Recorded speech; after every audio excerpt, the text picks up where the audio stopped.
Jerusalem, once the shining city of David, is on the brink of collapse.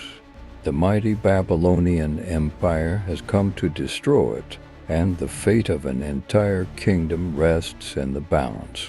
This is the story of betrayal, destruction, and exile, the fall of Jerusalem. Zedekiah was only 21 when he became king of Judah. For 11 years he ruled over Jerusalem. But like his predecessors, Zedekiah turned away from God's path, leading Judah further into chaos. The kingdom of Babylon, under the fearsome King Nebuchadnezzar, laid siege to Jerusalem. For over a year and a half, the people of the city endured starvation, fear, and despair as Babylonian forces tightened their grip.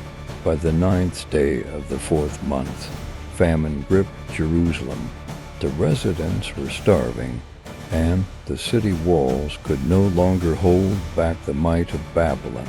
That night, King Zedekiah and his soldiers made a desperate escape through a hidden gate, but the Babylonian army pursued Zedekiah relentlessly. They caught him in the plains of Jericho. His army abandoned him, and the king was brought before Nebuchadnezzar. What happened next was a punishment so brutal it would mark the end of an era. As Zedekiah watched, his sons were executed before him. And then Nebuchadnezzar ordered Zedekiah's eyes to be put out, leaving him blind, broken, and in chains as he was taken to Babylon. The Babylonians were merciless. They burned down the Lord's temple, the royal palace, and every large house in the city. Jerusalem's walls were torn down, and the city was left in ruins. The people of Judah, those who survived, were carried off into exile. Even the sacred temple of Solomon was not spared. The Babylonians took everything of value: gold, silver, and bronze. The once proud house of God was stripped bare and reduced to ash. Judah's people, once free in their promised land, were now captives.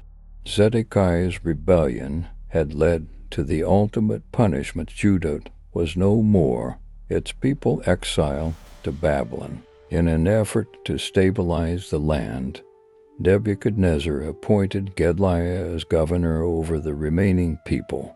He urged them to submit to Babylonian rule.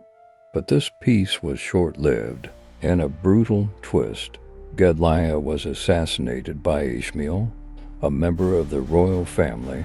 Fear swept through the land once more as the Judeans fled, terrified of Babylon's retaliation. Years later, in a surprising act of mercy, King Jehoiachin, who had been exiled, was pardoned by the new Babylonian king, evil Merodach.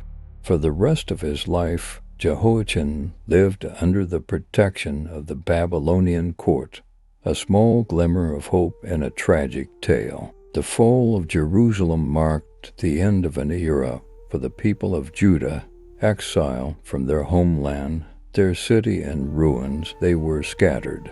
But even in the darkness, the hope of return remained a hope that would one day be fulfilled.